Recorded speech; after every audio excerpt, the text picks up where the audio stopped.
pierde nada. Ahora sí. Entonces, la pregunta es, ¿qué es la oligarquía? ¿No?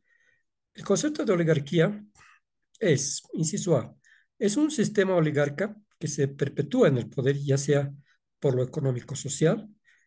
B, es una forma de gobierno en la que el poder supremo está en manos de pocas personas, generalmente de la misma clase social.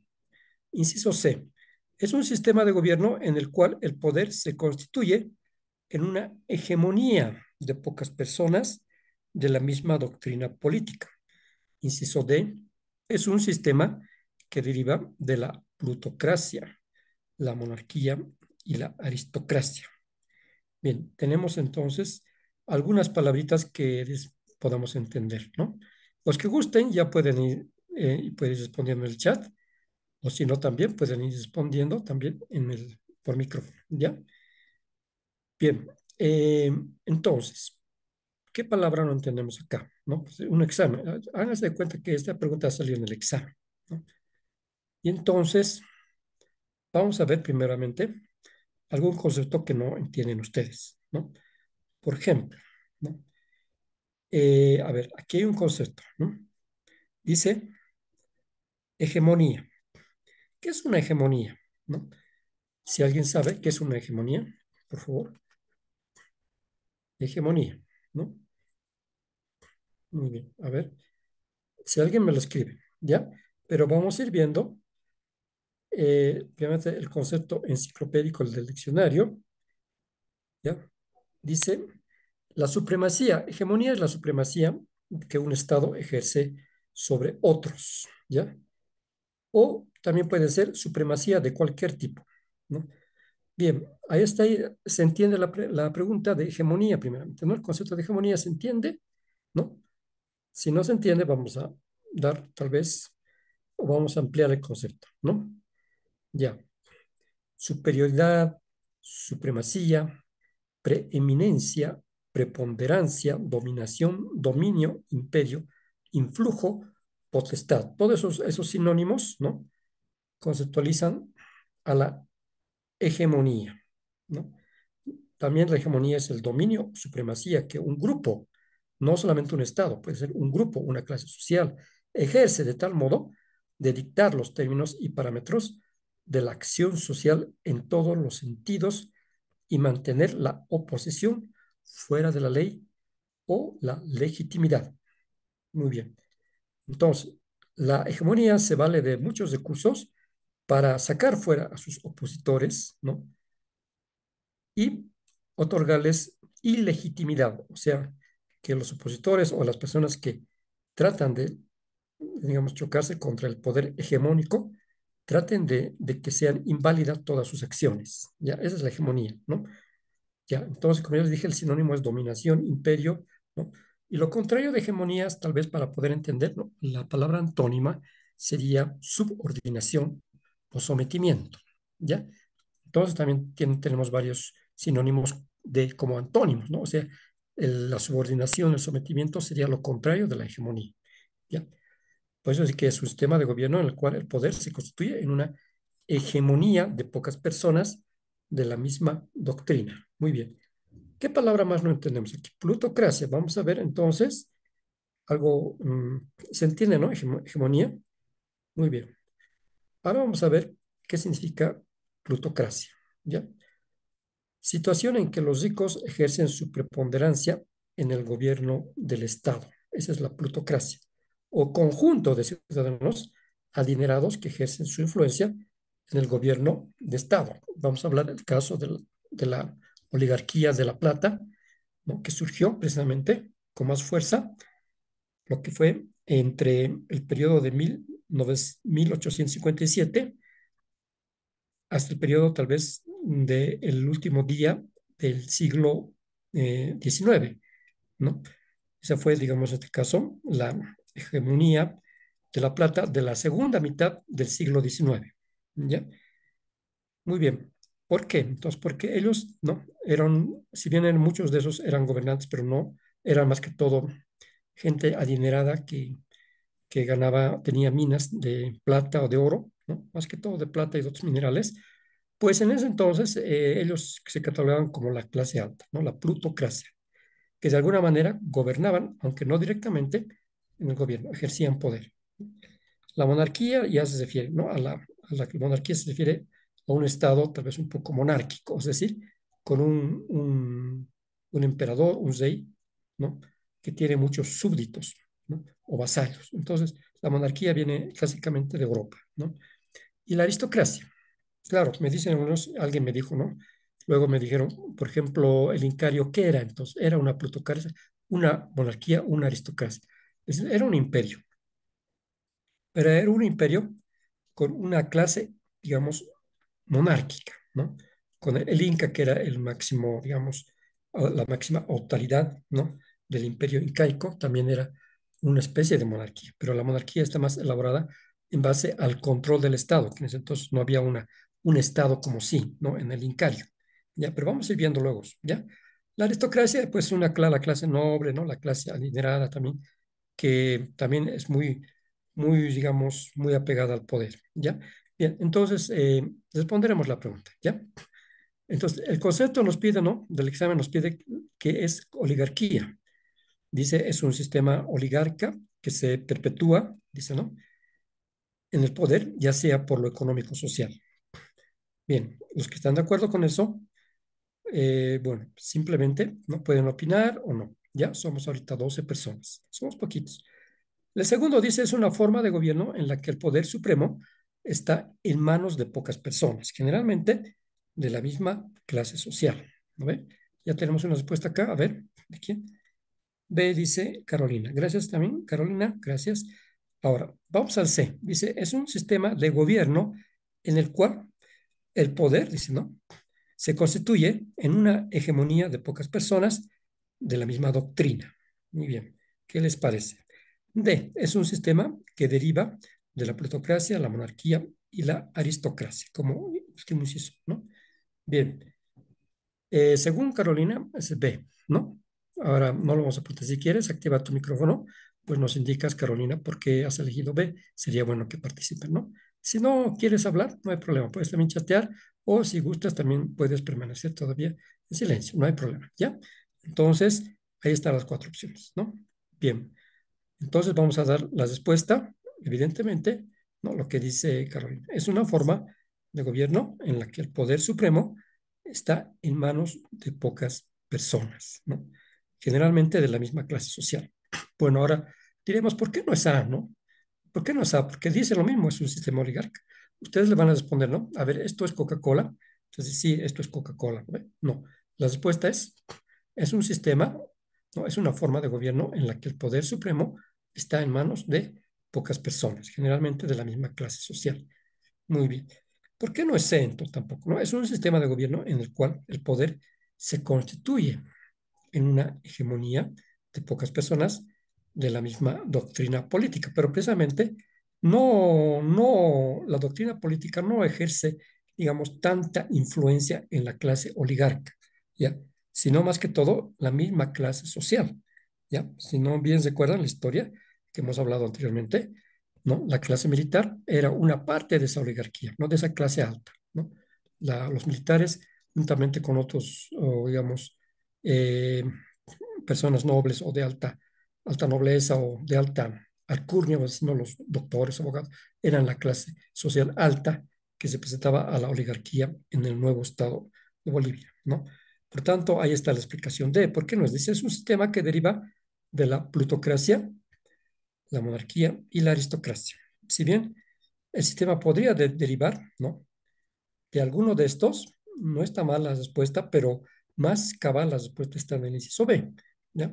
Que dice que es una persona de una forma de gobierno en la que el poder supremo, en este caso estamos hablando de un poder supremo, ¿no? O sea, un gobierno que está en manos de pocas personas, que representan a sus intereses, ¿no? Muy bien. Entonces ahí está la respuesta. Bien, vamos entonces a la otra pregunta, ¿ya? Dice, por tanto, el término oligarquía podríamos contraponer con aristocracia A, B, meritocracia, C, democracia, D, plutocracia o E, anarquía, ¿no? Según lo que hemos avanzado, lo que estamos llevando, ¿no? El término oligarquía, ¿cuál sería lo contrario? Cuando decimos contraponer, significa que tenemos que hallar su contrario, su parte contraria, su término contrario. Como decimos, ¿cuál es lo contrario, digamos, de bajo, alto, ¿verdad? En ese sentido, ¿ya? Muy bien. Entonces, ¿será la aristocracia? Tal vez ahora vayan pensando el término contrario a oligarquía, ¿ya? Podría ser aristocracia, o podría ser meritocracia, o podría ser democracia, o podría ser plutocracia, o como inciso E, podría ser la anarquía, ¿no? A ver, quiero a ver si alguien me puede opinar, decir si pienso que puede ser esto o no, ¿no? Y de ese momento vamos a ver, vamos a conversar, ¿ya? Si los que quieren, digamos, plantear sus respuestas, pueden hacerlo en este momento, ¿ya? A ver, si alguien quiere en el chat, no hay problema, o si quieren en el micrófono, también, ¿ya? Bien, dice, digamos, Carolina nos dice, yo pienso que es anarquía. ¿Mm? ¿Qué les parece? No, yo no dije eso, es anarquía, ¿no ven? Porque no es anarquía, en realidad no es, ¿verdad? No es la anarquía, ¿ya? Puede ser uno de los restantes las cuatro opciones, ¿no? Plutocracia, democracia, meritocracia, aristocracia. Si nosotros conociéramos, responderíamos rápidamente, ¿verdad? Pero como no sabemos, entonces tenemos que analizar, estudiar, deducir, ¿no? Y sobre todo, si quieren, ¿no? Hacer una pregunta, ¿ya? Si quieren preguntar, pues adelante. Ahí tenemos dos respuestas, ¿no? Carolina dice inciso C, democracia. También Alex dice la democracia. Gracias a Alex y a Carolina, ahora vamos a ir bien, ¿ya? Muy bien. Entonces, tenemos esta opción que es la democracia que han elegido dos de ustedes, ¿ya? Como una opción. Ahora tenemos otra tercera participación que es de Oliver. Dice, por ejemplo, la democracia que es doctrina política. Ya, muy bien. Gracias entonces a Oliver también. Bien, entonces vamos a dar la respuesta, ¿no? Evidentemente no es la democracia. La respuesta correcta es meritocracia, ¿ya? Meritocracia es es lo que vendría a ser como, por ejemplo, ustedes, ¿no? Que están estudiando, se dejan en estudiar, conocen muchas cosas, se preocupan por su estudio, ¿no? Y ustedes se merecen ingresar a la universidad si han estudiado y si han respondido bien el examen, ¿no? Entonces, ese es un mérito que ustedes están adquiriendo, ¿verdad? Eso es la meritocracia, ¿ya? Es decir, tener autoridades con mérito, con estudio, con capacitación, con experiencia, ¿no? Es lo que se requiere para que el gobierno, un buen gobierno, tenga digamos, buenos líderes preparados para llevar a cabo un buen gobierno, ¿no? Entonces, eso es la meritocracia, ¿ya? Pues sería lindo sería, ¿no? Que todos vayamos a dar exámenes, ¿eh? Por ejemplo, para un cargo, ¿no? Supervisor, cualquier cosa de una institución pública, se convoca a todos a examen, ¿no? Por lo general no se hace, porque la meritocracia, ¿no? Está muy ausente en algunos gobiernos, ¿no? Tal vez son pocos los países en el mundo ¿no? que digamos, emplean la meritocracia y precisamente son los países más desarrollados, ¿no? Como Japón, Singapur, ya les comenté, y muchos países, ¿verdad? Que son desarrollados. ¿Por qué? Porque convocan, ¿no? Para autoridades a personas que han estudiado, que saben, ¿no? Que tienen experiencia, que se han esforzado, que son peritos en la materia, ¿no? De esa forma, pues la meritocracia está muy ausente en muchos gobiernos, en muchos países, en muchas naciones, en muchas regiones, ¿no? Sin embargo, es algo que debería existir, ¿no? Porque uno no estudia para superarse. Sin embargo, otros quieren superarse sin estudiar y eso no está en la realidad, ¿verdad? Ese sería el ejemplo, ¿ya? Muy bien, entonces, sabiendo esto, concepto de oligarquía. Hemos llegado al concepto de oligarquía, la oligarquía, ¿no? Que venía del griego, ahí tiene una secuencia de letras griegas, ¿no? Que significa oligarquía, ¿ya? Oligarquía, pero derivado también en este caso de oligos, ¿no? De oligos, que significa, oligos en griego significa poco, escaso, reducido. Otros dicen oligos, alguien dice oligos también, oligos en griego significa poco, escaso, reducido, ¿no? ¿Y qué significa mandar? Ser el primero, ¿ya? Ser el primero. O sea, aparte de eso, ¿no? Archo significa mandar, ¿ya? Entonces, si digamos oligoarcho, ¿no? Tendríamos oligoarcho o oligarquía, ¿ya? Oligarquía, estado de oligarquía, ¿no? Entonces, ahí está. Archo significa mandar, ser el primero. En la ciencia política, dice, es una forma de gobierno en la que el poder supremo está en manos de pocas personas, generalmente de la misma clase social. Los escritores políticos de la antigua Grecia emplearon este término para designar la forma degenerada y negativa de aristocracia, etimológicamente gobierno de los mejores, ¿ya? Pero así no vamos a llegar a un acuerdo, ¿ya? La oligarquía no es el gobierno de los mejores, por si acaso, ¿no? Ojo, cuidado que entiendan así, sino que etimológicamente hemos llegado a ese tipo de concepto, pero que está en su viaje, en su trayecto hacia la significación. Ese concepto de oligarquía, que viene de dos vocablos griegos, ¿no? Llegamos a un concepto más científico y más verídico que significa, vamos a ver ahorita, ¿no? Significa pocos que mandan, ¿ya? Pocos que mandan. Pocos que mandan es lo mismo que decir oligarquía y no así gobierno de los mejores, ¿ya? Pocos que mandan. Muy bien, estamos de acuerdo, ¿ya? Ahí estamos de acuerdo, ¿verdad? Muy bien, nos quedamos con ese concepto de pocos que mandan.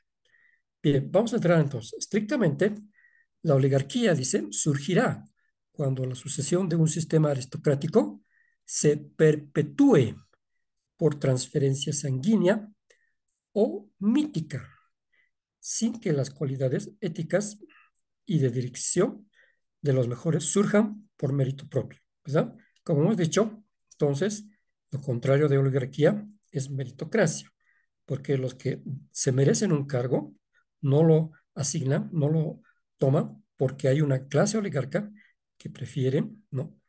Digamos, tener una supremacía sobre, digamos, los cargos, la decisión, quién va a ocupar un cargo, ¿no? Y por lo general, con el fin político, son los que ocupan el cargo son los afines a sus intereses, ¿no? En este caso, o a su opinión o facción política, ¿verdad? Entonces, ahí estamos un poquito ya trabajando el concepto de oligarquía, ¿no? Dice contrario a meritocracia, donde las jerarquías son conquistadas con base en el mérito. Entonces, sí que la oligarquía nunca va a tomar en cuenta el mérito de las personas. Puede que sí, de alguna manera, digamos, sea parte, digamos, con sanguinidad o parte mítica, se refiere, ¿no? A que una persona se ha ganado, digamos, la fama, ¿no? De ser un político, un orador en esa época, que se haya ganado ese mérito, pero que esté de acuerdo con lo que, digamos, con los intereses del propio oligarca, ¿no? Del prefijo mereri, mérito. Mérito viene de mereri. ¿Y qué significa mereri?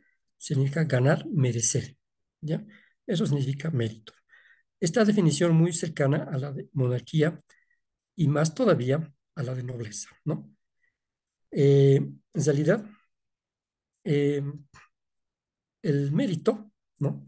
El mérito es como decir, yo ejerzo un cargo porque me he ganado ese cargo, ¿no?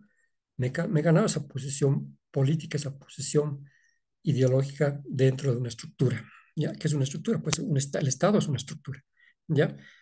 De acuerdo al diccionario de la lengua española, ¿no? Bueno, vamos a subrayar acá. Ganar, merecer significa mereri, ¿ya? Eso significa mereri, ganar, merecer. Y hace la palabra mérito. De acuerdo al diccionario de la lengua española, en su 23ª edición, la oligarquía tiene dos definiciones: forma de gobierno en la cual el poder político es ejercido por un grupo minoritario y grupos deducido, sería el otro concepto, grupos deducidos de personas que tienen poder e influencia en un determinado sector social, económico y político. ¿Ya? Entonces eso es la oligarquía, pero siempre está muy relacionado al poder, ¿ya? Al poder del Estado, ¿sí? Entonces ahí tenemos las dos, ¿no? Los dos conceptos que si bien se diferencian, pero tienen también similitud. Porque el primero dice, ¿no? Que la oligarquía se afinca en el gobierno, en el poder, y por un lado, ¿no? Como ocurre en muchos países, ¿no? Han ocurrido, actualmente está ocurriendo en muchos países africanos, pero en este caso se afincan en el poder y no quieren abandonar el poder, ¿ya? Tal vez hasta podemos hablar del caso Maduro en Venezuela, ¿ya? Grupos deducidos, dice el otro concepto, grupos deducidos de personas que tienen poder e influencia. Hemos hablado del caso de la oligarquía de la plata en nuestro país, ¿no? Que ejerce un poder de influencia económica y política en el Estado. Entonces, también es un sector oligarca, ¿ya? Si bien no ejercen de manera directa el poder porque no son autoridad, pero en este caso, ¿no? Ejercen o es como un superestado. En el caso más propio, no es el caso de la oligarquía de la plata, ya que vamos a hablar, vamos a ir viendo que Arce, ¿no? Sebastián, que es Arce, se llama el primero, y el otro que es Pacheco, ¿no? Ambos participaron como gobierno, ¿no? El caso más, digamos, ejemplar, ¿no? De un tipo de oligarquía que no ejerce el poder, pero influye, sería la minería de las dos camineras a partir de la primera mitad del siglo XX. Vamos a ir viendo también eso, ¿ya? Bien, vamos a ver entonces, ya tenemos el concepto de oligarquía y ahora vamos a hablar de la república oligárquica, ¿no? Los conservadores, ¿ya? Y precisamente, ¿no? La república oligárquica se consolida, ¿ya? Luego de la guerra del Pacífico en nuestro país, ¿no? La derrota en el Pacífico y la mutilación de nuestro brazo territorial con acceso al mar causó una herida que Bolivia no pudo cesar hasta hoy, ¿no? Con un daño económico incalculable, pero además cortó nítidamente la historia de nuestro siglo XIX, ¿ya? Entonces, dice aquí, la Guerra del Pacífico decidió los destinos del país en algún modo, ¿ya? El periodo de inestabilidad crónica y el militarismo recurrente, o sea, cuando es recurrente, repetitivo, ¿no? Fueron sustituidos por un nuevo proyecto de Estado. Entonces, ¿cuál es ese proyecto de Estado? ¿No? Vamos a ver qué significa la república oligárquica, ¿no? La élite dominante decidió organizar la nación sobre el modelo demoliberal y tomar directamente las riendas del poder, ¿no? Es decir, por un lado, ¿no? Había una élite dominante, ¿no? Oligarca, por supuesto, que decidió organizar la nación sobre el modelo demoliberal, más o menos decir, sobre un modelo democrático y liberal, ¿ya? Y tomar directamente las riendas del poder. Así nació lo que se ha denominado el Estado oligárquico, ¿ya? Entonces, en base a esos principios, ¿no? Esos principios políticos, podemos decir así, ¿no? De orientación, porque demócratas y liberales hubieron, y tradicionalmente en la historia de Estados Unidos, ¿no? Han habido demócratas, liberales, conservadores, republicanos, ¿no? Y de toda corriente política que nace precisamente también en Bolivia como una copia, no tan fiel, pero de lo que fue, ¿no? El movimiento político en los Estados Unidos, ¿no? Entonces ahí está, el modelo demoliberal que tomó directamente las riendas del poder, ¿no? Así nace, dice, así nació lo que se ha denominado el Estado oligárquico, ¿ya? Entonces, ¿de qué está compuesto el Estado oligárquico?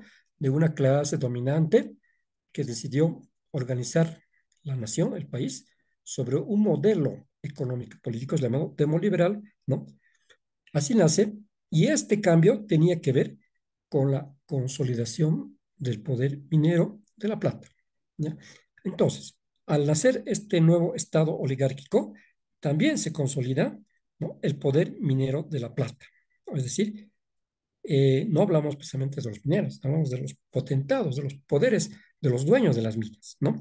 Que implicó una opción de recuperación económica después de un largo periodo de depresión, ¿no? Se ocurrió un largo periodo de depresión desde 1840 hasta 1880, ¿ya? Una depresión económica y también un estancamiento de la economía, ¿no? Fueron 40 años de estancamiento de la economía. Hemos visto a Linares, hemos visto a Belso y todos esos gobernantes que también, ¿no?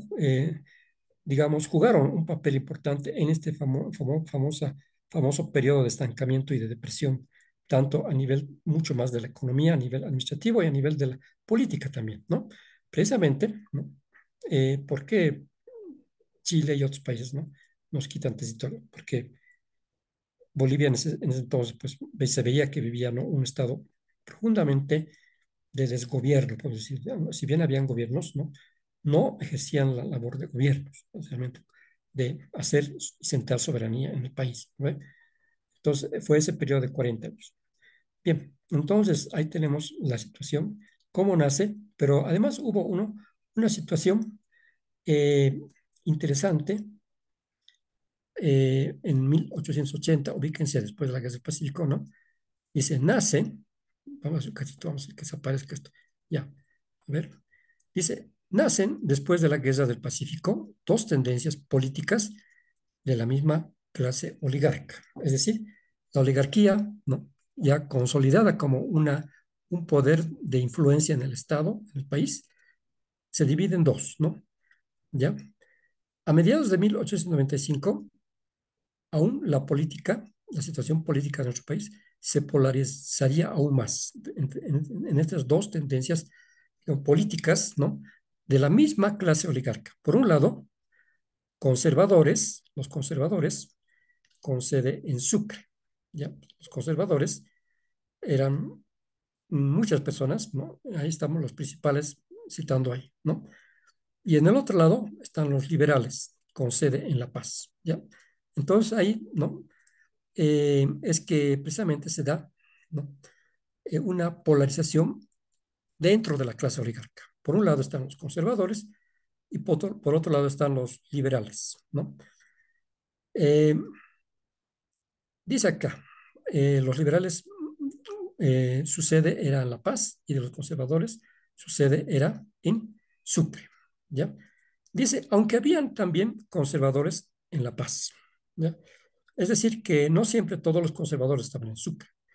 Muchos de los conservadores estaban también en La Paz, ¿ya? Pero aquí entonces ha habido un sentido de polarización regional, ¿ya? Entre lo que es La Paz y Sucre, sobre todo por el tema de la capitalina, ¿no? De la República, hubo una especie de rivalidad entre La Paz y Sucre. Ya, por ese entonces, Santa Cruz no contaba en nada, porque entonces Santa Cruz era simplemente un campo llano, ¿no? Amplio para el cultivo, con misiones religiosas que ejercían en esos asentamientos indígenas, ¿no? Sin embargo, en la parte occidental, es donde se dio la historia, ¿no? de Bolivia, pues existió esta polarización de la clase oligárquica en conservadores y liberales. Bien, también se los llamaba unitarios, ¿no? A los conservadores porque querían ejercer, ¿no? Un solo poder, ¿no? Querían que el Estado se una en base a los intereses de la clase oligarca conservadora en Sucre. Por eso se llaman unitarios, ¿no? Porque también tenían una posición contestataria, ¿saben lo que es contestataria, no? Tenían una posición contestataria a la posición política de los federalistas, también llamados los liberales, ¿no? Los llamaron federalistas, aunque vamos a ver que no hay tanto de federalismo, pero ¿por qué? Porque los liberales, ¿no? Con sede en La Paz, promovían, por un lado, ¿no? Promovían la formación de un Estado federado en Bolivia, ¿no? Ya no nada que ver con Perú, ¿no? Nada que ver con la Confederación, nada que ver con, sino que en este caso los federales promovían, ¿no? Que Bolivia se constituya en un Estado federal, que se constituyan federaciones. La federación puede ser, ¿no? La Paz, la Federación Sucre, la Federación Cochabamba, Potosí, Santa Cruz, ¿no? En ese sentido, ¿no? Estaba contraria a lo que promovían los conservadores en Sucre, ¿ya?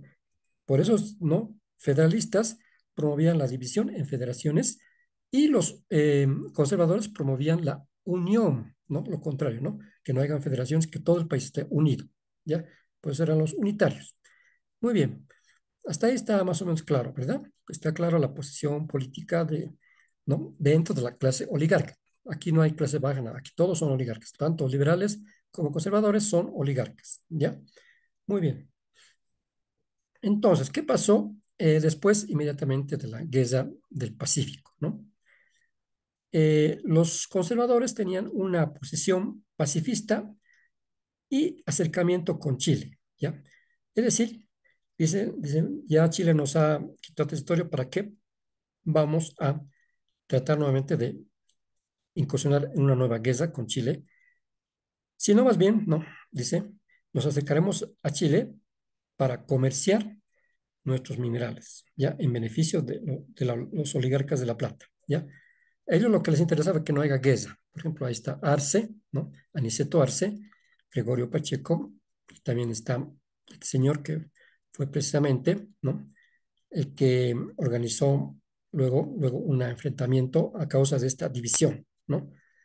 Está, ahorita no recuerdo el nombre, pero vamos a ver ahorita el nombre de él, pero es uno de los principales, ¿ya? Que, digamos, protagonizó un hecho histórico en 1898-99, a finales del siglo XIX, ¿no? Ahí están los tres principales. Obviamente que aparte de los tres hay otros también, pero los principales son ellos, ¿ya? Alonso se llama, Fernández Alonso. Muy bien, ahí me acuerdo de Fernández Alonso. Aquí está, ¿verdad? Entonces, ahí están los representantes de la clase oligárquica conservadora con sede en Sucre, que tenían una posición unitaria respecto al país y una posición de conciliación con Chile. Ese sería el resumen, ¿ya? Y a este lado, a la izquierda están, perdón, a la derecha, pero otra vez, a la derecha están los liberales con sede en La Paz, que también son de la clase oligarca, ¿no?, que tenían una postura contraria a los conservadores porque querían conformar un Estado federal y no unitario, no un estado centralizador como querían los conservadores, sino un unitario, un Estado descentralizador con la formación de federaciones. ¿Ya? Hasta ahí está, creo, más o menos, ¿verdad? Muy bien, a ver. Dice, ellos mantenían, ¿no?, en relación a la guerra del Pacífico, mantenían una posición de alejamiento con Chile, ¿ya? Es decir, ¿no? Vamos a aclarar esto.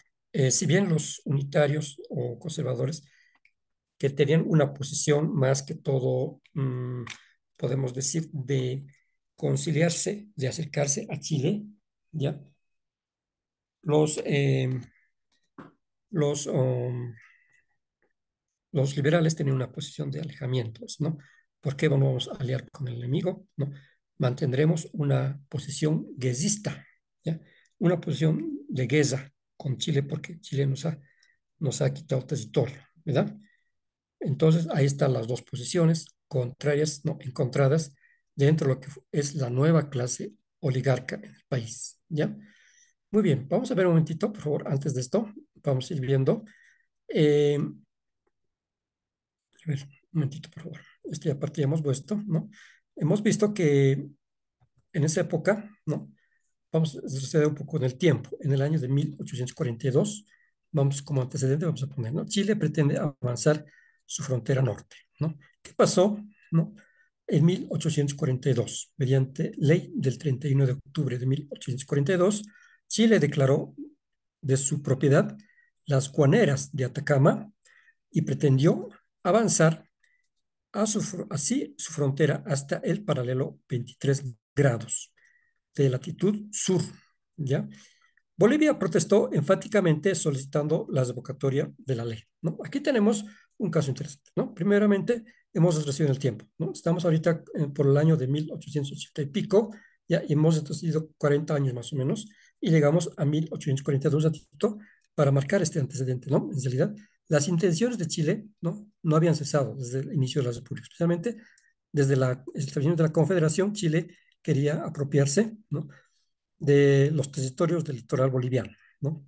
Entonces, ellos mismos ponen una ley en su país, ¿no?, que es la ley del 31 de octubre de 1842. Chile declara que sus fronteras, ¿no?, abarcan hasta el paralelo 23, o sea, más al norte, es decir, en pleno territorio boliviano, ¿no? Y por eso Bolivia protesta enfáticamente solicitando la revocatoria de la ley, ¿no? Ahí está, entonces, anótense este datito importante, ¿ya?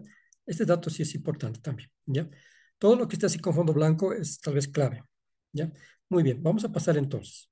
Otro dato, ¿no? Dice, eso ya es el año 1866, o sea, más o menos 24 años después de esa intención de Chile, ¿no?, de marcar su soberanía en el paralelo 23, se realiza el primer tratado de límites entre Bolivia y Chile. Si no me equivoco, ya en la anterior clase, ¿no?, teórica hemos llevado sobre el primer tratado de límites entre Bolivia y Chile, que fue, ¿no?, el 10 de agosto de 1866. Esa fecha también es importante, por favor, ¿ya? En la fecha del primer tratado de límites entre Bolivia y Chile, si es la pregunta, ¿cuál fue no, fecha del primer tratado de límites entre Bolivia y Chile? Sería la pregunta, ¿no? Ustedes tienen que responder 10 de agosto de 1866. Si dice durante qué gobierno, durante el gobierno de Melgarejo, ¿ya? Dice, estableciéndose la frontera en el paralelo 24 grados de latitud sur, así como una mancomunidad de explotación del guano y otros recursos naturales entre Bolivia y Chile, ubicados entre los paralelos 23 y 25 grados. Muy bien, ¿qué significaba esto, no? El error del gobierno de Melgarejo es abrirle los brazos, ¿no? Abrirle las puertas a los invasores, a los chilenos, para que pudiesen digamos, entrar de una manera pacífica a usufructuar nuestro territorio. ¿Ya? Eso significa esto. Y evidentemente, con este tratado, nosotros ya hemos perdido, aún no ocurrió la guerra del Pacífico, pero ya hemos perdido, ¿no? Territorio. Ya hemos perdido en territorio entre el paralelo 25 y el paralelo 24. Ya, ahorita vamos a mostrarle un mapita y en ese mapita vamos a entender mejor lo que estoy hablando del tratado, el primer tratado de Bolivia, de límites con Bolivia y Chile, que ocurrió el 10 de agosto de 1866. Ya, acuérdense bien la fecha y qué significa ese tratado. Ya, significa que a Chile se le da, ¿no? Se le concede territorio mancomunado primeramente para este caso, para poder explotar, ¿no? Es decir, sin ningún, digamos, sin ninguna prohibición, sin ninguna ley, ¿no? Sin ningún arancel, que puedan explotar libremente de nuestro territorio boliviano los recursos guaníferos, o sea, nitratos, como el guano y el salitre, ¿ya? Muy bien. Entonces, los antecedentes de la guerra pues vienen de mucho tiempo atrás, antes de la guerra, ¿verdad? No solamente de 1866, sino desde la Confederación y desde 1842, ¿verdad? Bien, ahí está entonces. Ese dato es importante, ¿ya? Y si no entienden los paralelos, aquí hay un mapita, pero en ese mapita vamos a ir explicando, en este momento lo vamos a explicar, más adelante vamos a explicar un poquito más claro esto. Bien, a ver, tenemos aquí este mapa, ¿ya? A ver, vamos a ver un ratito. Ahora sí, ya. Hablaremos este mapa. Ahora sí. Bien, aquí ven el cursor, ¿verdad? Ya. Ven el cursor. Y este mapa, precisamente, ¿no? A ver, ahora sí. Nos está señalando las coordenadas, ¿no? Que se miden por coordenadas o cuadrantes, de acuerdo a la división política o división, digamos, eh, estratificada de todo el mundo, ¿no? Es decir, que las líneas horizontales son paralelos, ¿no? Que miden, en este caso, la longitud, ¿ya? También tenemos líneas verticales. Ahí tenemos el primer caso, ¿ya? Ahí está el paralelo 25. Ustedes pueden ver ahí, precisamente hasta ahí, ¿no? La línea roja, ¿ya? Hasta la línea roja ocupaba territorio boliviano, hasta una población más o menos denominada tal, ¿ya? Que estaba dentro la soberanía boliviana, ¿ya? Entonces, hasta el paralelo 25 grados de latitud sur, ¿ya?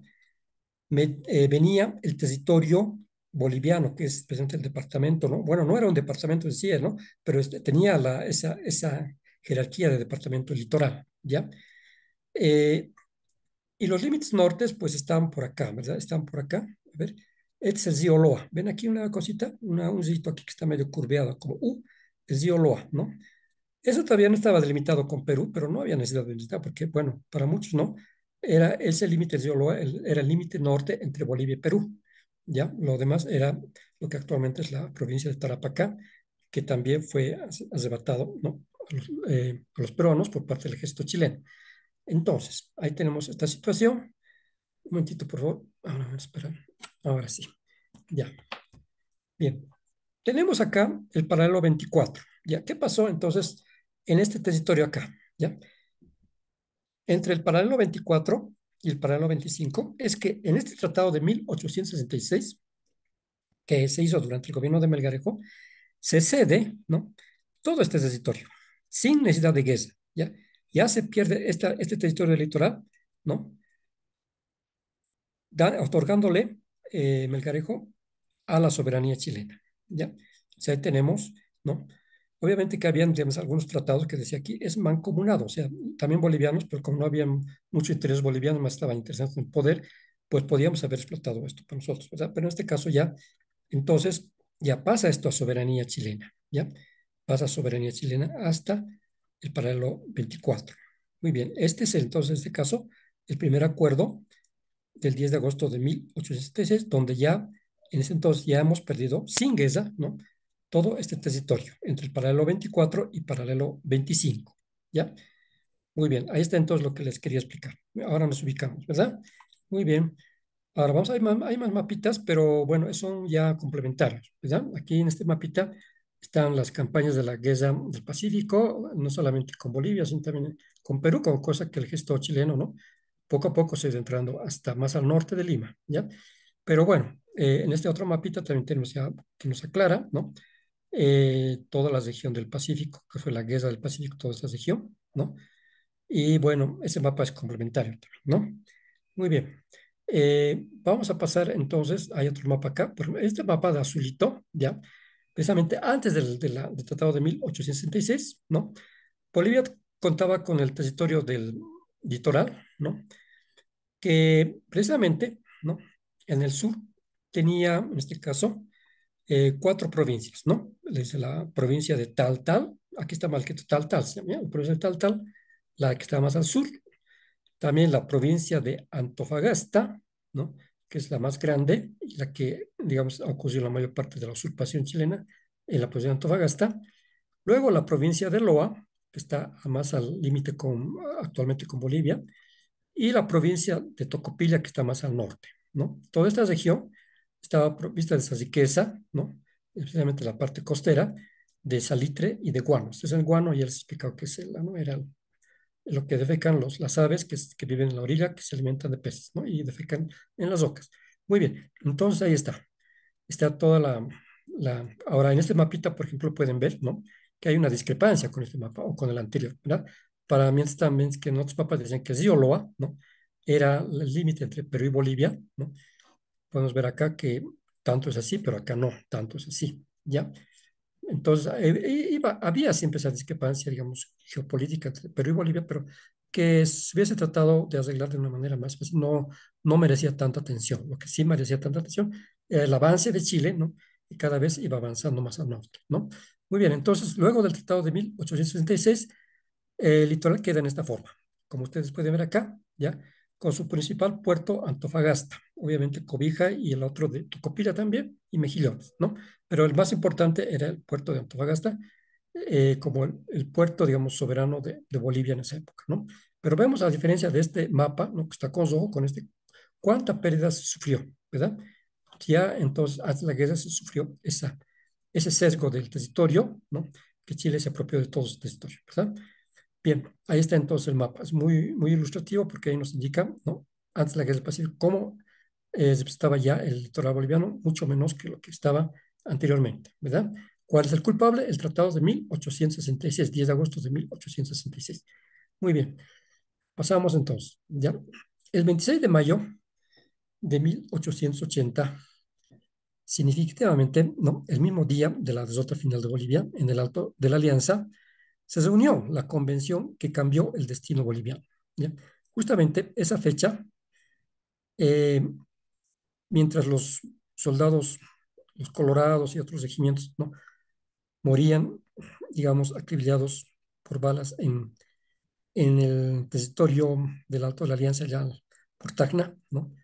Hubo una convención. Dice, aquí ya no hay vuelta que darle, vamos a perder y hemos perdido, ¿no? Dice, entonces se unió la convención. Dice, ¿quiénes participaron en esa convención de 1880? Ya, hombres como Arce, ya, Aniceto Arce, obviamente, no es Esteban Arce, porque el Esteban Arce es el que estaba en la época de la independencia, ¿no? Aniceto Arce, Gregorio Pacheco, Mariano Baptista, Caserta, Severo Fernández Alonso, ¿no? Que está, bueno, aquí no está en la foto, pero ya. Y también en este caso, Modesto Miste, Belisario Salinas y otros, ¿no ve? Todos aprobaron una nueva constitución. O sea, esta constitución de 1880 ha sido pregunta de examen, pero no anteriormente, creo que el año 2017, algo así, ¿ya? Es la Convención de 1880. A raíz de la derrota, justo ese día, ¿no? El ejército boliviano es derrotado, ¿no? Por el ejército chileno en la batalla de Alto de la Alianza, juntamente con el ejército peruano, ¿no? Y entonces se reúnen estos señores y aprueban una nueva constitución, la 11ª del país. Ahí tienen que tener en cuenta esto, ¿ya? Esta constitución de 1880 es la 11ª, o sea, la número 11, que en realidad es la modificación número 11, ¿verdad? O eh, en este caso, la 11ª constitución del país, ¿ya? Que en realidad era una ratificación, ¿no? Salvo un artículo, ¿no? De la aprobada en el gobierno de Daza. O sea que durante el gobierno de Daza también hubo dentro de la codificación, una modificación de la constitución que marcaba, ¿no? La reafirmación liberal de la vocación de las élites, ¿ya?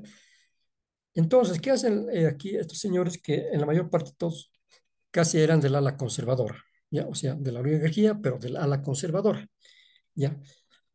Deshacen lo que dice Daza, ¿ya? Entre el gobierno de Daza, saben que Daza, ¿no? Había el gobierno que había sido acusado de traición a la patria por las derrotas de la Guerra del Pacífico, y entonces deshacen, ¿no? El texto de la de afirmación liberal, porque ahí, pues a ellos lo liberal, a los conservadores no les gustaba, y por eso, ¿no? Deshacen este texto, ¿ya? Que, digamos, implementó Daza en la Constitución, de la reafirmación liberal de la vocación de las élites, ¿no? Es decir, que todas las élites, ¿no? De Bolivia, o sea, la clase alta, tienen una reafirmación liberal, dijo Daza. Sin embargo, al entrar la nueva oligarquía, ¿no? Deshace esa ley de Daza para decir, no, nosotros no somos liberales, somos conservadores y unitarios, ¿ya? Entonces, de esa forma, deshacen la ley o deshacen pues, ese adendo, ¿no? En la constitución que hizo Daza. La deshacen y la abrogan, ¿ya? Muy bien. Conceptualmente, dice, individualista, el criterio de los derechos y garantías de la persona y subrayó el derecho sagrado de la propiedad privada. ¿Ya? Entonces, ¿qué pasó acá? ¿Ya? Dice, este, este texto, esta modificación a la Constitución de 1880, ¿no? Era una constitución individualista. ¿En qué significaba eso? ¿No? Que enfatizaba mucho el derecho sagrado de la propiedad privada, ¿ya? Y se mantuvo el criterio de los derechos y garantías de la persona, ¿no? Como persona, no como comunidad ni como AILU, sino como persona. Y sucedió el derecho sagrado de la propiedad privada. Muy bien. Veremos ahora, ¿no? Actualmente hay una situación que, por ejemplo, ¿no? Muchos dicen, bueno, hay una situación en que se están enajenando, digamos, bienes raíces porque muchos no tienen sus papeles al día o alguna cosa, ¿no? Es una situación. Y mucha gente también dice, ¿no? Que nos quieren quitar nuestras casas, ¿ya? Entonces, ¿qué pasó, no? Que ha sido una lucha, ¿no? Constante a lo largo de la historia de Bolivia, esto de lo que es la propiedad privada, especialmente, ¿no? Centralizada en lo que es la propiedad de la tierra, ¿ya? Ustedes saben que los campesinos, ¿no? En Bolivia, desde la época colonial, ostentaban el derecho a la propiedad comunitaria, no tanto privada. ¿Cuál es la diferencia? En que un conjunto de personas, ¿no? Conocidos como AEL, por ejemplo, ¿no? Tienen una propiedad conjunta de territorio. Ya pueden ser hectáreas, ¿no? O sí, más que todo, ¿no? Muchas hectáreas, porque ancestralmente, pues sus habitantes habitaron esas tierras, ¿verdad? Por eso son tierras de la comunidad del AILU, ¿verdad? Entonces, a eso, ¿no? No se conocían, en este caso, esta clase oligarca, el AILU, ¿no? Ni la propiedad comunal, solamente se conocía la propiedad individual, ¿no?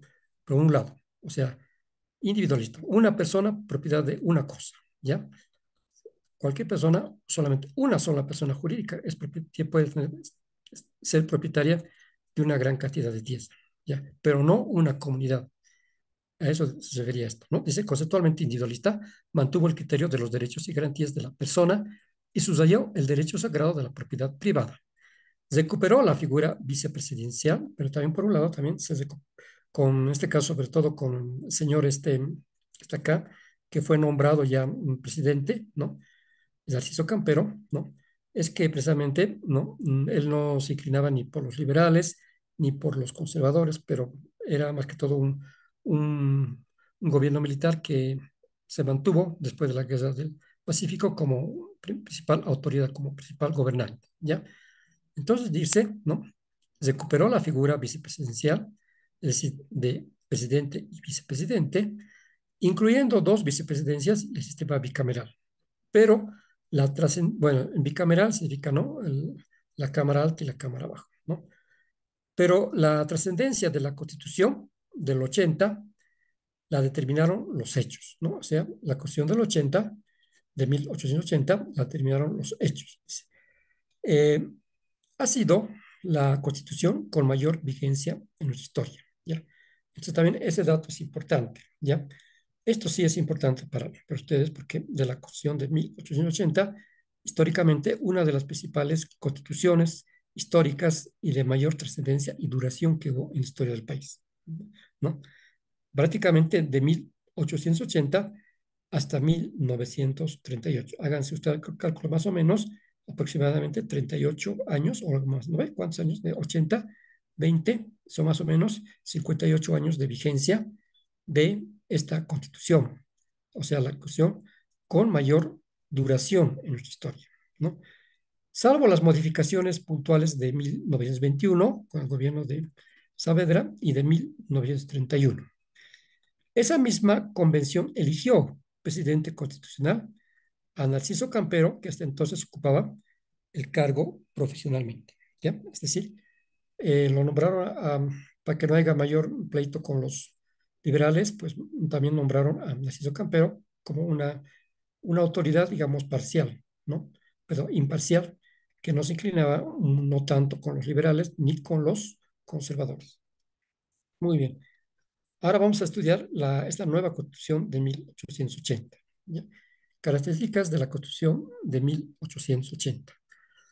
Constitución con mayor vigencia en nuestra historia desde 1880 a 1938, vale decir 50 años, 58 años aproximadamente de duración. Por si acaso, ojo con este dato porque puede que sea pregunta de examen. ¿Ya? La Constitución de 1880, que duró hasta 1938. Muy bien. Otro dato, ¿no? La derogación del artículo de Daza, que se afirmaba la vocación liberal de las élites, ¿verdad? Entonces ahí está también que precisamente, ¿no? Ahí ya ocurrió una, podemos decir, ¿no? Un primer resquebrajamiento, una zajadura, ¿no? Entre la oligarquía boliviana, ¿ya? Por esto de la derogación del artículo de Daza que se afirmaba la vocación liberal de las élites, porque a los liberales no les gustó esta derogación de este artículo, ¿ya? Luego, otra característica, ¿no ve? De la Constitución de 1880 es que recupera la figura vicepresidencial, o sea, digamos, ¿no? Un presidente y un vicepresidente, mantuvo el derecho y garantías de las personas, ¿ya? Es decir, precisamente se mantuvo una constitución individualista que mantuvo el derecho y garantías de todas las personas, propietarios, ¿no? No solamente de tierras, sino de bienes, de edificios, de casas, de bienes de producción, ¿no? De empresas, incluso, ¿no? De minas, de vetas, ¿no? Y de todo lo que en ese entonces era avalado como, incluso hasta de joyas, ¿no? Todo lo que valía como su peso en oro, ¿no? Luego, otra característica, digamos, el sistema bicameral, ¿no? De Cámara Alta y Cámara Baja en el legislativo, y el derecho sagrado a la propiedad privada, que era netamente individualista y no comunitaria ni de laica, ¿ya? Esas entonces ahí se vean, ¿no? Los campesinos, muchos no sabían, luego reaccionaron, ¿no? Ya incluso con Melgarejo, ¿no? Había un líder, ¿no? Que era precisamente el Marcelino, ¿cómo se llama este? Zárate, Marcelino Zárate, Vilca, pariente del otro Zárate, ¿no? Eh, que precisamente, ¿no? No estaba de acuerdo en las imposiciones de Melgarejo sobre la tierra a los campesinos, porque les daba plazo de 60 días para que pudiesen regularizar su situación pagando un monto de dinero, ¿verdad? Pero muchos no lo hicieron porque no tenían dinero y otros porque se desistían, ¿no? Porque pensaban que evidentemente era una trampa. Entonces, ese problema de la tierra ya empezó con Melgarejo, ¿no? Queriendo, digamos, ejercer un control, ¿no? Del Estado sobre las tierras comunitarias, ¿ya? Bien, vamos a pasar entonces eh, La fuerte vinculación de los mineros de La Plata con capitales chilenos determinó dos líneas de razonamiento, ¿no? Eh, Como ya les dije, la necesidad de cesar la página de la guerra en la línea del pacifismo y tomar una postura de acercamiento a Chile para intentar sacar ventajas pragmáticas de la situación. ¿Quiénes promovían ese tipo de, ¿no? Esa lógica de pensamiento? Eran los unitarios conservadores de Sucre y los de la oligarquía de La Plata, ¿no? Dice, ¿para qué aquí no nos conviene la guerra? Nosotros necesitamos comerciar, tratar, negociar, ¿no? Con Chile para que así nuestra plata pues siga exportándose por los puertos de Antofagasta, pese a que estaban ocupadas estos territorios por su ejército, ¿verdad? Hasta entonces no estaba totalmente definida la soberanía, pero ese territorio ya estaba ocupado por Chile. Muy bien. La otra línea, defendida por un sector del país representado en el Parlamento, sostuvo la postura guesista, ¿no? Dice, no, Bolivia tiene que seguir en posición de guesa contra Chile, ¿no? Que se fue diluyendo, dice, en gran medida por la evidente inferioridad de condición económica y militar de Bolivia con relación a Chile, ¿no? Si nosotros queríamos nuevamente rescatar el litoral en ese entonces, pues teníamos que haber tenido armamento, militares, estrategas, todo, pero no teníamos, así que esta posición última, la posición guerrista, precisamente estaba liderada por los liberales de La Paz, ¿no? En cambio, los de Sucre querían la conciliación con Chile. Ahí está claro todo, ¿no ve? Está claro, es una lucha de intereses, tanto políticos, geográficos, geopolíticos, económicos, ¿no? Y de todo tipo, ¿ya? Ahí está, entonces se van un poco ya, digamos, polarizando, ¿no? ¿Cómo se llama polarización? A ver, ¿quién me dice qué significa polarización, ¿no? A ver, el polo opuesto de un hombre. ¿Quién es el polo opuesto de un hombre? ¿Alguien me dice? ¿Quién es el polo opuesto de un hombre? A ver, ahí está en el chat, pueden hablar. A ver, ¿qué es polarización? Es la pregunta es, ¿qué es la polarización? A ver, ¿han escuchado ustedes esta palabra polarización, verdad? ¿O no? ¿Sí? Ya, a ver, ¿qué significa polarización? Quisiera saber su comentario. A ver, o su punto de vista, o qué yo pienso que es esto, no es esto, no sé. Pero es importante que ustedes me digan, ¿ya? Bien. No importa, díganmelo en el chat, ¿ya? Pero bueno, vamos a ir comentando. Entonces, este proceso de polarización política en el nuevo Estado después de la Guerra del Pacífico, ¿no? Se dio con dos posturas, ¿no? O sea, se alejaron, ¿no? A un polo se alejaron los liberales y al otro polo, al otro lado, ¿no? Los eh, conservadores. Eso es la polarización, ¿ya? Se hace que una batería, una pila tiene dos polos, ¿no? Un polo negativo y un polo positivo. Que está, uno está en un extremo y el otro está en otro extremo, ¿no? O sea, polarización significa alejamiento, ¿no? A sus posiciones políticas, ideológicas, ¿ya? Se alejaron, se polarizaron en sí, en posiciones contrarias. Eso significa polarización, ¿ya? Muy bien, entonces ahí están las dos posturas, ¿ya? Que casi la postura de los liberales era un poco, digamos, no fundamentada en relación a los recursos digamos, logísticos militares, ¿no? Porque no se podía poner en una posición guerrista contra Chile si es que no teníamos armamento, no teníamos ejército, ¿no? Entonces, esta postura de los liberales un poco dice, perdió vigencia, ¿ya? Y más que todo, la postura del acercamiento con Chile ganó, ¿no? O sea, la postura de los conservadores de Sucre es la que ganó, ¿ya? Ese momento coincide también con el nacimiento de los partidos políticos como estructuras organizadas. Es decir, a partir de esta polarización, pues se da, ¿no? La tradición partidaria en Bolivia, o sea, nacen los partidos políticos, ¿ya? Antes de eso no habían facciones políticas, que es diferente, ¿no? O polarizaciones políticas sin partidos políticos. En este caso ya, este momento, ¿no? De la polarización se da con la formación de partidos políticos históricamente por primera vez en la historia de Bolivia. ¿Ya? El gran ideólogo del periodo es precisamente Eleodoro Camacho, está aquí, ¿no? Que fue en este caso, ¿no? un camarada militar que también participó en la Guerra de Alto la Alianza conjuntamente con el presidente, ¿no? Leyes, ¿no? El presidente Narciso Campero Leyes, ¿no?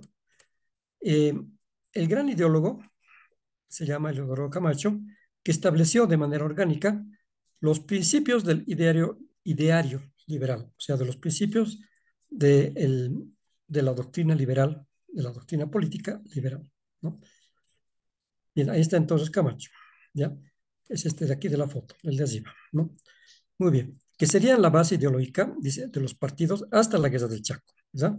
Hasta la Guerra del Chaco había un partido liberal, ¿no? En Bolivia, ¿ya? Que quien fundó ese partido, ese ideario, pues fue Eleodoro Camacho, que también fue militar, ¿ya? Muy bien. Libertad política, económica e individual era el trípode de esas ideas, ¿ya? De las ideas liberales. Por un lado, la libertad política, ¿ya? Es decir, todo el mundo tenía derecho a ejercer su punto de vista político, como también tenía derecho a, ¿no? Ejercer su posición económica e individual, ¿sí? Porque no era pues la, digamos, la riqueza de varios, sino de uno solo, ¿ya? ¿Me entienden? Ahí está pues, totalmente antítesis, ¿no? Es una total antítesis de la posición de los campesinos, que la tierra la consideraban como propiedad de la comunidad, ¿ya? De un conjunto de familias, de personas que cohabitaban en un mismo territorio. Pero en este caso, dice, ¿no? Él que está en contra de la, ¿no? Que es el ideólogo del Partido Liberal, dice, ¿no? Que está en contra de la propiedad comunitaria y favorece la propiedad individual, ¿ya?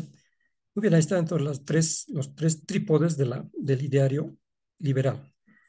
La confrontación entre, ahí me pregunto, ¿qué significa liberal? A ver, ahí está, precisamente, ¿no? La libertad, ¿no?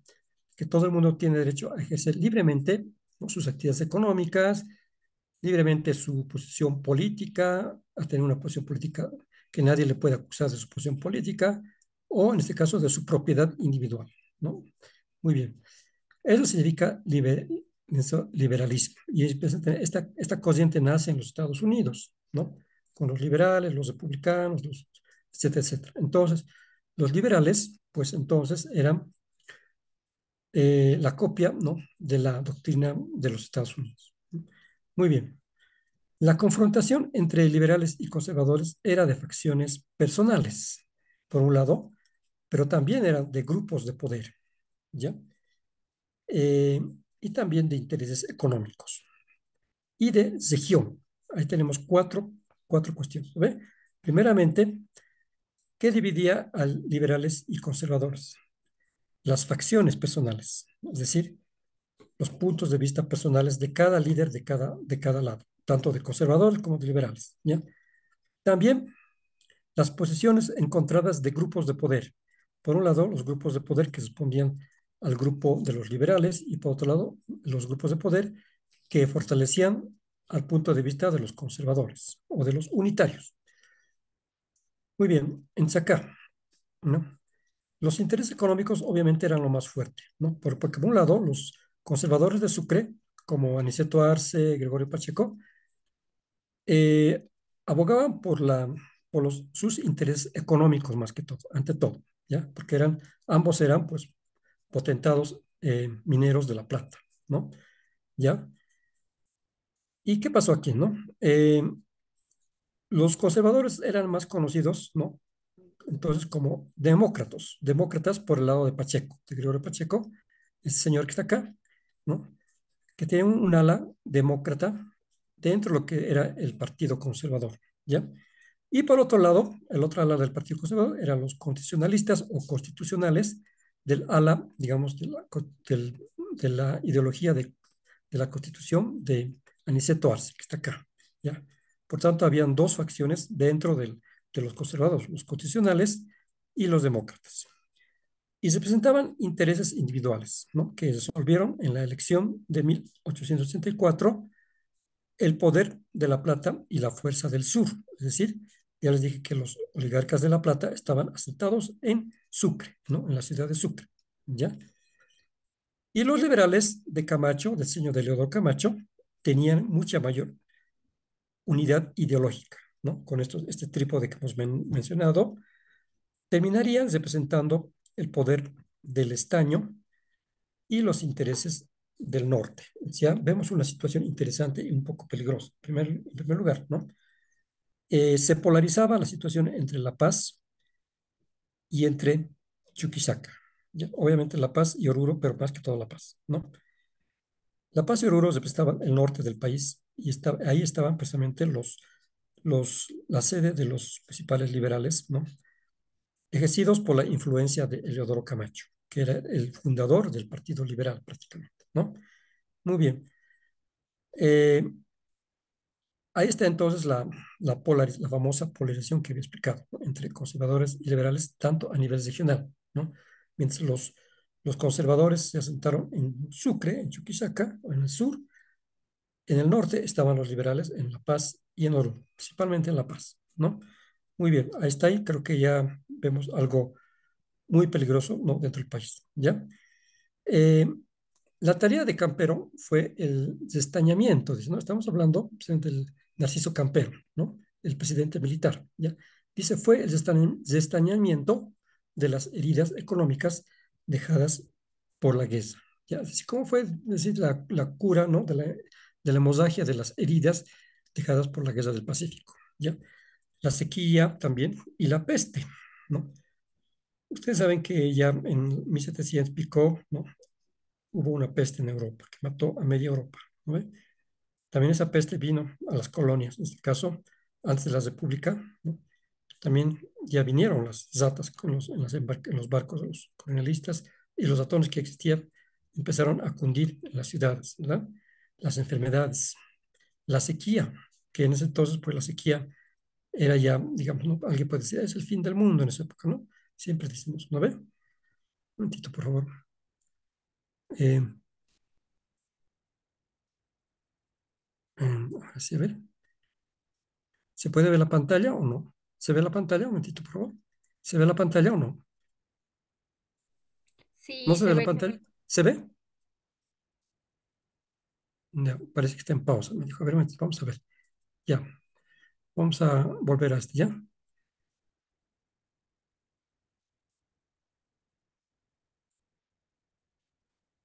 Ya, ahora sí, gracias. Muy bien, entonces ahí tenemos ya la situación que ya no era tanto ya la guerra del Pacífico, sino era precisamente la nueva distribución del país en dos corrientes políticas, ¿ya? Eh, y a pesar de eso, ¿no? Creo que hasta finales de este siglo XIX, Bolivia experimentó una especie de integración de toda la nación como nunca antes, ¿no? Siempre después de una guerra, ¿no?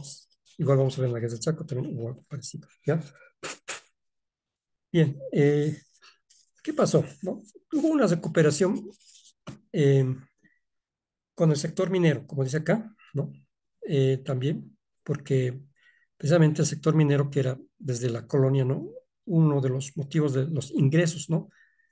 Per cápita, es decir, principales de todo el país, ¿no? Eh, se vio beneficiada por la modernización del sector minero, es decir, con la inversión de maquinaria a vapor, porque entonces el vapor estaba de moda, ¿no? En los trenes, en todo. Ahora no, ¿verdad? Ya no, los trenes ya no hay vapor, las planchas a vapor y todo eso. Pero en ese entonces, pues, entonces era la situación de que el vapor había favorecido la Casa de la Moneda en Potosí, ¿no? Los trenes, los ferrocarriles, las locomotoras, ¿no? Las maquinarias de extracción de minerales también, ¿no? Habían colaborado bastante con el sector minero y el auge, dice, de los precios internacionales de la plata, ¿no? Nuevamente, el precio de la plata se coloca en el mercado internacional a precios, digamos, preferenciales, ¿no? Muy favorables para la oligarquía de la plata en nuestro país. Luego dice, las elecciones de 1884 llevaron al poder a Gregorio Pacheco. Es decir, estas elecciones que se realizaron, ¿no? En 1884, que fueron las primeras después de la Guerra del Pacífico, ¿no? Llevaron al poder a Gregorio Pacheco, que representaba precisamente el poder de los conservadores, de la oligarquía obviamente, pero de los conservadores de Sucre. Fue una contienda reñida con otro minero que era de su misma facción política, que era el Aniceto Arce, que también era conservador, pero era más que todo, ¿no? El primero era demócrata y este era constitucionalista. Pero ¿qué dicen? ¿Qué significa esto? ¿Qué quiere decir que es demócrata, no? Pacheco promovía, digamos, el ejercicio de la democracia en todo sentido, ¿ya? Si bien también era una copia fiel de lo que era el movimiento, digamos, de los demócratas en Estados Unidos, ¿no? Es que era una forma de gobernar de una manera con ciertas libertades, ¿no? Sobre todo para ejercer el voto, ¿no?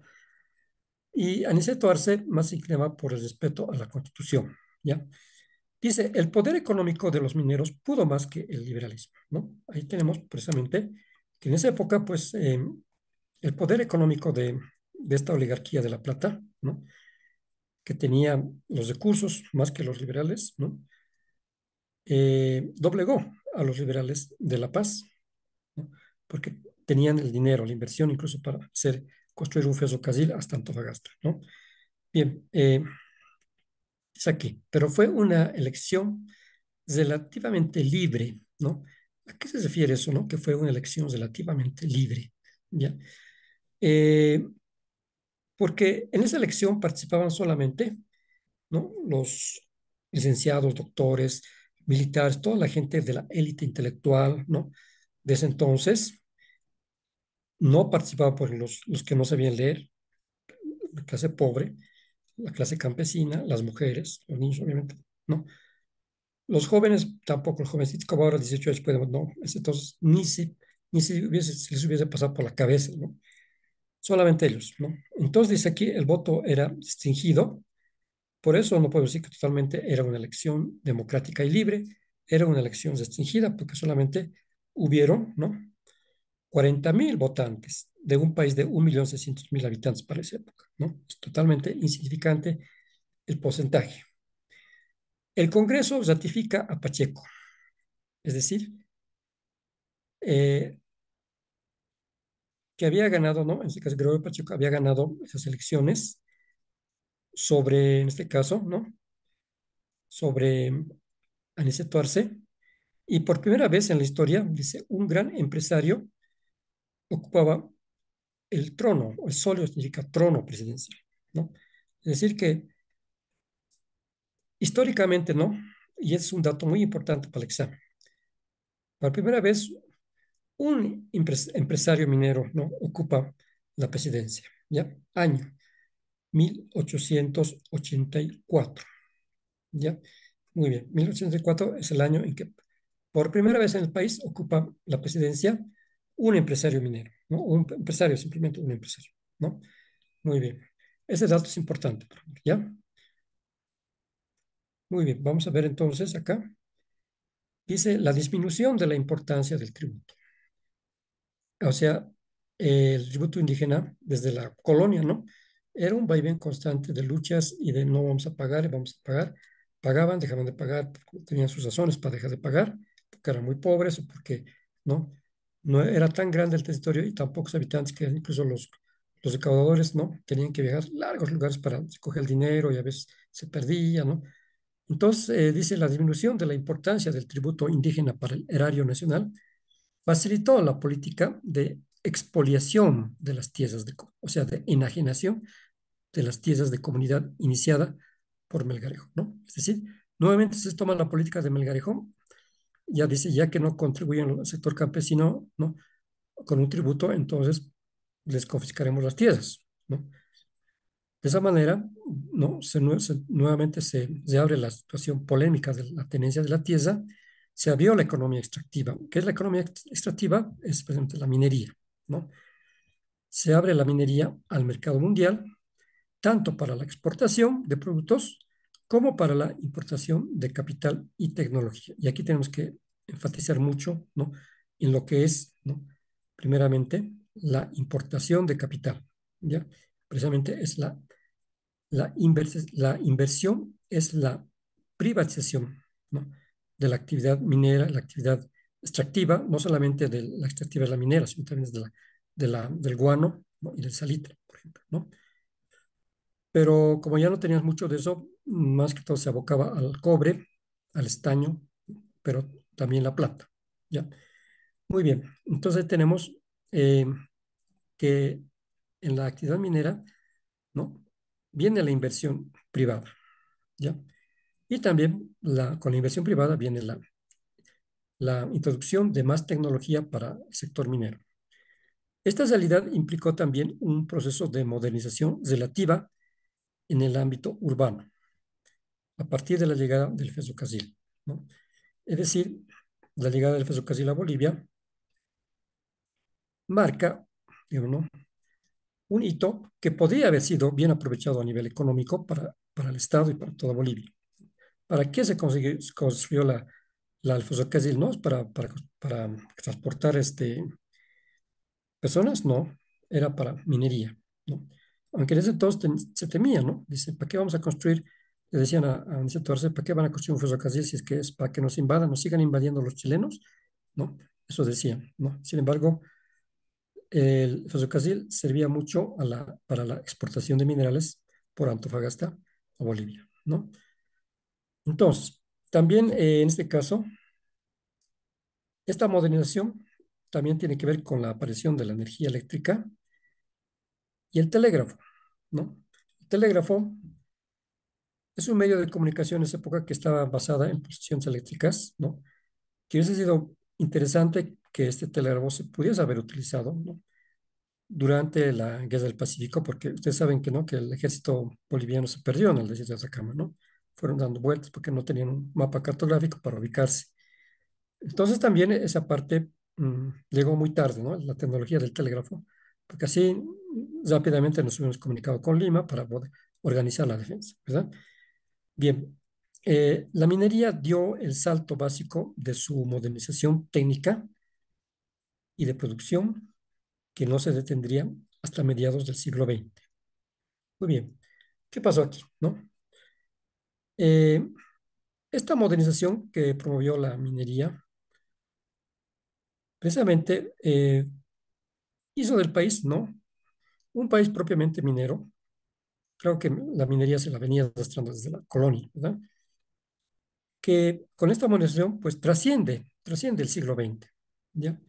Trasciende el siglo XX con la aparición del estaño también, bueno, el estaño también ya en la última década del siglo XIX también se conocía que era un mineral bastante importante, ¿ya? Eh, Dice, pero ni el gobierno de Campero ni el de Pacheco pudieron equilibrar el déficit fiscal, sino hasta el postrero año de administración de este último, o sea, el último año del gobierno de Pacheco, recién, ¿no? Se toma y se equilibra el famoso déficit fiscal. ¿Qué es el déficit fiscal? Mucho, ¿no? Muy bien, el déficit fiscal se mide, ¿no? Entre la balanza comercial, ¿no? Hay una balanza, vamos a ver una balancita, así, gastos del Estado e ingresos del Estado, ¿no? ¿Cuándo hay un déficit fiscal? Cuando el Estado gasta más de lo que gana o de lo que percibe. Eso se conoce como déficit fiscal, ¿no? Entonces había más compras que exportación de minerales. Y eso hasta el último año del Gregorio Pacheco es que se logra, digamos, equilibrar la balanza, ¿no? Bien, vamos a pasar entonces aquí. Dice, en las relaciones internacionales, y estamos terminando, por favor. Ya son las 9. A ver, ya, nos falta 8 minutos. Ya. En las relaciones internacionales, ¿no? Bolivia firmó un pacto de tregua con Chile, ¿ya? Que era el preanuncio del acuerdo de 1904. Eh, este tratado de tregua, usted sabe que se abrió en 1884, ¿no? El enclaustramiento obligó a buscar otras rutas de salida para Bolivia. La exploración del Chaco, o sea, nos vamos al otro extremo del país y decimos, tenemos aquí un territorio grande que no lo estamos ocupando, está muy abandonado, pocos habitantes, ¿no? Que es el Chaco. Y la expedición que unió Tarija con Asunción. Asunción, que es la capital de Paraguay.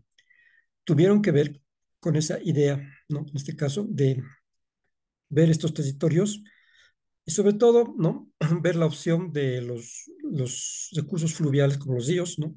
Que son amplios en esas regiones, como una vía de, digamos, de usarlos como un puerto marítimo, ¿no? Un debate que dividió a conservadores y liberales fue la cuestión religiosa, eso sí, ¿no? Ya que los liberales apoyaban la libertad de culto, en cambio los conservadores de Sucre no, ¿no? La libertad de culto no nos conviene, sino tenemos una religión oficial que es la religión católica, ¿verdad? Y también el derecho a la libre conciencia, ¿no? Lo que promovían los liberales es que todos tenían la libertad de tener una religión, ¿no? Y una corriente de pensamiento libre. Eso era la libre conciencia, ¿ya? A nadie se le podía achacar ¿no? de ser inculto, de ser, digamos, apóstata a la religión, ¿no? Porque en esas épocas la Iglesia Católica también ejercía un dominio, ¿no? En el país. Todos los gobernantes debían ser católicos, ¿no? Si bien ya no hubo, ¿no? Tanto la separación de la Iglesia y el Estado, eso se dio en Europa, aquí no hubo tanto eso, ¿no? Entonces, ¿qué pasó? ¿No? Que aún se seguía polarizando la situación entre liberales y conservadores desde el año 1884, fecha en que se firma el Pacto de Tregua con Chile. ¿Qué es una tregua? O sea, no es un tratado de paz prácticamente, ¿no? Y aquí ya hacemos un pacto de tregua donde Bolivia no ataca a Chile y Chile tampoco ataca a Bolivia. Es un pacto de tregua, ¿verdad? Muy bien. Eh, entonces, bueno, aquí hay algunos idearios, ¿no? A nivel mundial del liberalismo, ¿no?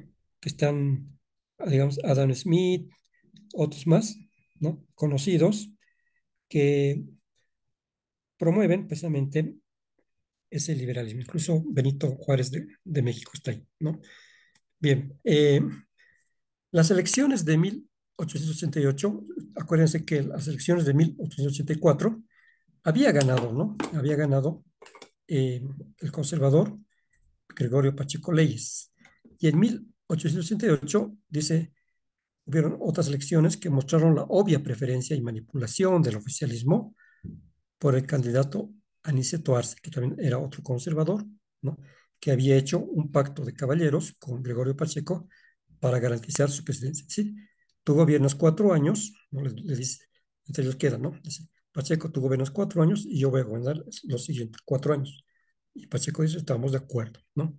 Pues ahora le tocaría gobernar a Pacheco a partir, perdón, a Arce a partir de 1888, ¿ya? Entonces, Aniceto Arce fue sin duda la gran figura de los conservadores. Su energía creadora y su decisión de llevar adelante sus ideas contra cualquier obstáculo permitió que pudiese consolidar la inserción boliviana en el mercado internacional con la creación de bancos, como digamos, los dos bancos hipotecarios que creó, ¿no? Y la promulgación de la primera ley de bancos. Muy bien, hasta ahí está, lo hizo bien Arce, ¿no? Que facilitó, en este caso, ¿no? Digamos, para Bolivia, el acceso a los mercados internacionales, ¿no? Promulgó también esta famosa ley de bancos que precisamente establecía que los bancos hipotecarios, ¿no? Serían los bancos estatales que pudiesen fiscalizar y regular, ¿no? El ingreso de las arcas bolivianas. Pero la obra magna de Arce fue precisamente la construcción de este ferrocarril entre Ascotán, hacia el límite con el departamento del Litoral, que ya estaba en poder de Chile, que conectaba con el construido ya hacia Antofagasta, ¿no? O sea que había ya un tramo de esa vía férrea que salía de Antofagasta hacia Bolivia, que en la frontera, ¿no? Ya una vez ya Chile ocupando el departamento del Litoral, llegaba hasta la región llamada Ascotán, y desde ahí, ¿no? Hasta Oruro, ¿ya? Por eso que Oruro, pues en Oruro fue el que dio, ¿no? El último, puso la última durmiente, digamos, ¿no? Sí, Arce, como a modo de inaugurar, ¿no? El ferrocarril de Oruro hasta Antofagasta, ¿ya? Muchos dijeron, ¿no? ¿Para qué va? El Arce se ha equivocado, quiere que nos invadan los chilenos, ¿para qué hemos construido ese ferrocarril?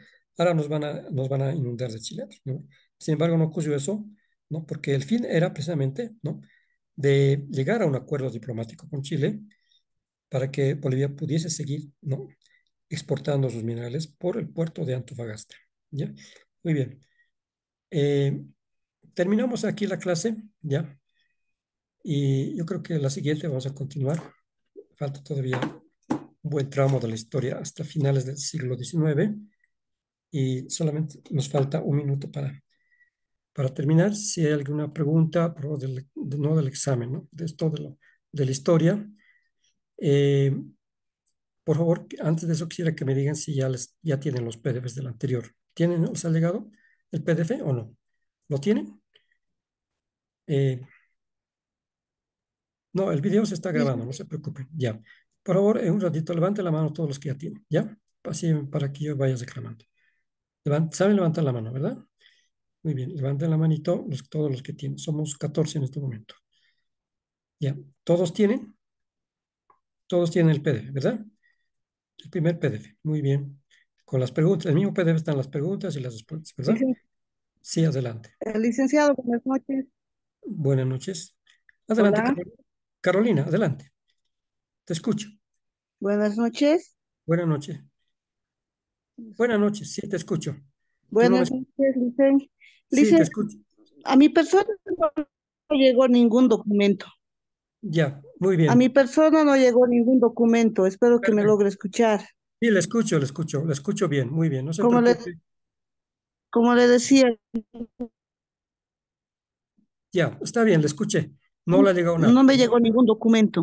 Muy bien, ya, muy bien. Vamos entonces a hacer que le llegue. Ya, nuevamente vamos a colocar el PDF en el grupo, le voy a decir que les llegue para que puedan ponerlo, ¿ya? Muy bien, gracias. Entonces, Joel, también tienen, todos tienen, ¿verdad? Luego todos tienen. Bueno, los que no tienen, ahí está, como voy a poner para Carolina, también va a ser para todos, ¿ya? Ahí pueden descargarlo, en PDF siempre, ¿ya? PDF, ¿por qué otro formato no? Porque los formatos son más, ocupan más memorias, ¿no? El PDF tranquilamente por eso es un buen invento porque así podemos emplear bastante información, pero comprimida, ¿no? Muy bien. A ver, tenemos 9 chats. Dice, Oliver no llegó nada. Ya. Diana tampoco. Mm, María tampoco tiene. Sapiencia tampoco, ¿no? Muy bien. Carolina está pidiendo también los videos. Y Alejandra tampoco tiene. Gracias. Oliver, bueno, también. Ya. Muy bien. Voy a pedir, por favor, que pongan nuevamente los PDFs, ¿ya? Muy bien. Gracias entonces a todos. De esta parte todavía no, sino de la anterior, ¿ya? La anterior, de esta parte todavía no, ¿ya? Muy bien. Gracias por su atención y bueno, será hasta la siguiente clase. Gracias Carolina, a todos, gracias. Hasta la siguiente clase, que sería el siguiente martes, ¿ya? Si no nos cambia el horario, les van a avisar. Muy bien, muchísimas gracias. Y todos, si alguien, Joel está con mano levantada, ¿quiere hablar algo, por favor? No, ¿no ve? Joel, sí. No, ya, muy bien. Gracias a todos y tengan todos muy buenas noches.